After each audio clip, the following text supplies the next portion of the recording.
Hello, and welcome to Unerasing LGBTQ History and Identities, a podcast for teachers. I'm Deb Fowler, Executive Director of History Unerased. Books help us understand our world and our place within it. For young people of any age, stories that reflect themselves, their friends, their families, and their communities are a vital source of validation.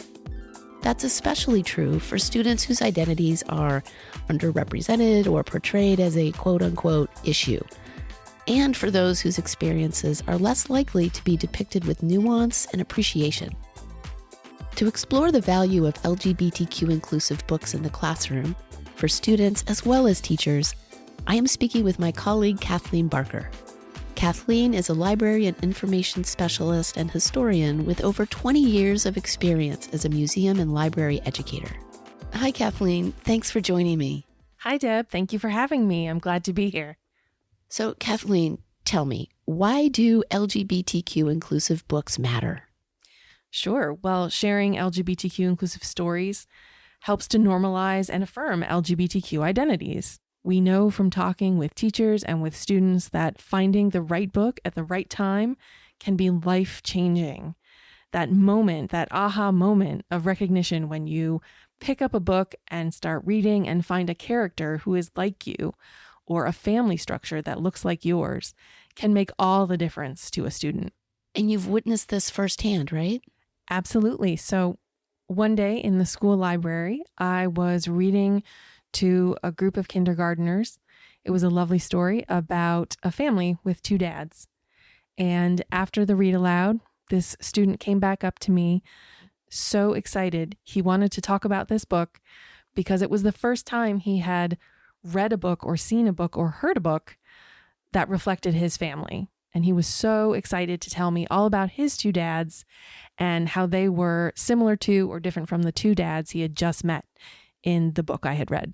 That's a wonderful story. Mm-hmm. But it's also important to keep in mind that these books benefit all students, all readers of any age, regardless of how they identify. We also want our students to explore the lives and experiences of others, which is so, so important if we want our students to understand people who are not like them. To build empathy, definitely. Okay, so the benefits of LGBTQ-inclusive literature for students are pretty clear, but how can LGBTQ-inclusive books help teachers? For teachers, books are a really great and gentle way to introduce complex topics, especially topics that might be new for the teacher too. We know that many teachers are afraid of saying the wrong thing and inadvertently offending or even traumatizing a student, but books are a great tool for mitigating that fear of getting things wrong. Some educators will find that they don't really have a good handle on certain vocabulary terms, pronouns especially, which are continually evolving. But using books and stories to introduce these topics to students can help take some of the pressure off of the educator. Remember that you don't have to be an expert on all things. You don't have to have all the answers. You can let books do some of that work for you. Yeah, and in that way, books allow teachers to explore LGBTQ content alongside their students. That's great. I mean, this is, after all, a learning process that we are all invested in together. What are some other ways in which these books can help teachers? Books are a way to introduce LGBTQ content in a really organic and authentic way. So LGBTQ content in the classroom is often relegated to October, which is LGBT History Month, or June, which of course is Pride Month, kind of in the same way that discussions about race or ethnicity are sometimes pushed to Black History Month or Hispanic Heritage Month. But we know that that siloed approach can often feel really inauthentic to students. It creates a very false impression of diversity as a quote-unquote special topic, rather than thinking about diversity as an integral part of our lives. So books can help initiate LGBTQ inclusive conversations in a way that feels more natural, more integrated, but also more contextualized throughout the entire year. And the books don't have to be explicitly or even primarily about topics like gender identity or sexual orientation in order to offer everyone a great opportunity for rich conversation about those subjects.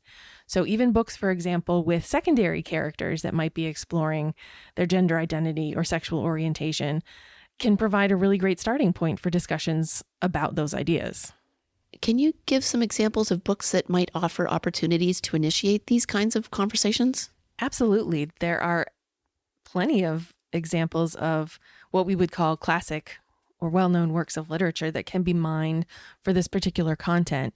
Think about Shakespeare's Twelfth Night, for example, where you have a main character who dresses as a member of the opposite sex, takes on characteristics, pretends to be a member of the opposite sex for various reasons. Shakespeare is full of references and plays on gender and sexuality.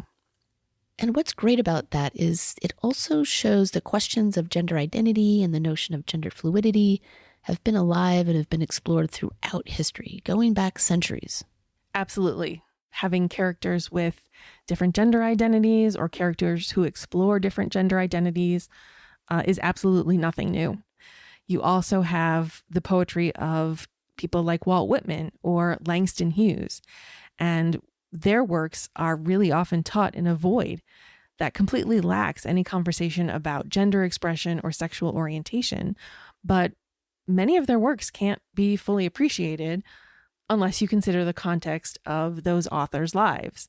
So students, when they read these poems, they learn about them, they discuss them, they're missing out on some of the really fascinating subtext and nuance that the authors imbued within these works. That's so true. And it goes back to what you said about introducing LGBTQ content in an organic way.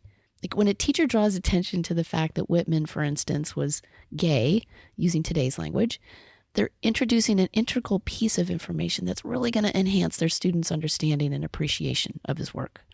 So, Kathleen, the authors you just mentioned would be especially appropriate for high school students. But what about younger students? Do you have any book recommendations for the lower grades? Absolutely. So one of my favorites, published as an elementary selection in 2021, is called Pride Puppy, written by Robin Stevenson and illustrated by Julie McLaughlin. And this particular picture book tells the story of a little girl and her two moms who attend a pride parade along with their grandmother, the girl's grandmother. While they are at the pride parade, though, their puppy gets loose. And as the family is chasing this puppy through the pride parade, they meet so many amazing people expressing their pride in so many different ways. So it's a really lovely book, visually very engaging, and allows readers to look at different symbols of pride and talk about some of these things in a very non-threatening way. That sounds delightful. And how about middle school? Do you have any favorites for middle school students? Sure. One really fascinating example is Alex Gino's book, which was originally published in 2015 as George. And this book tells the story of a young middle schooler who really wants to play Charlotte in their school's production of Charlotte's Web. But when the teacher looks at this student, they see a boy named George. But the student knows in their heart that they are a girl. They're Melissa. So in 2021, the author, Alex Gino, actually decided to retitle the book Melissa, because the story isn't really about George, is it? It's about Melissa. And so this is a great example of how we can acknowledge society's evolving understanding of gender identity and the language we're using to describe different identities, particularly trans and non-binary identities. That's fantastic. And that title change is another great reminder that, yep, we might get things wrong sometimes, but that's not what matters. What matters is that we're open to learning and to making corrections if needed. Exactly. I think it's also a good idea, though, for teachers to compile their own list of recommendations. Read these books yourself so that if a student comes to ask you about books on this topic, you have a list that you can present. It's another really simple way that we can all as educators help normalize and affirm LGBTQ inclusiveness. We never want a student to come to us and ask for a book and then fumble through our response, right? We don't want it to seem like asking for an LGBTQ inclusive book is something weird or strange or shameful, or that LGBTQ inclusive topics are somehow exotic. It's great to have some ideas right there, books that you have read that you can recommend that might help a student work through their own questions or their own curiosity. That's a great recommendation, and that kind of proactiveness can really make a big difference.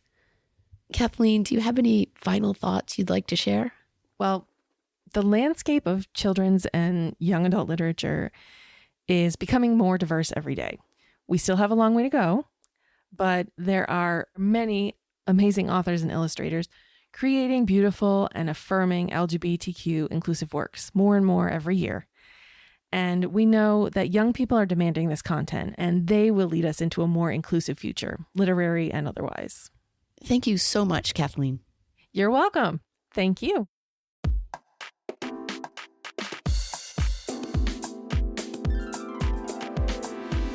Kathleen Barker is History and Erase Program Director and Lead Professional Learning Facilitator. She has over 2 decades of experience as a museum and library educator. To help you curate an LGBTQ inclusive reading list, please have a look at the episode notes for resources that Kathleen recommends. This History and Erase podcast is funded by the New York City Council Committee on Education. It was developed by History and Erased in partnership with Making Gay History and produced by me, Deb Fowler, Inga Dataya, Ali Lemer, and Eric Marcus. The music you heard is 1986 by Brother D via Tribe of Noise. I'm Deb Fowler. Thanks for listening.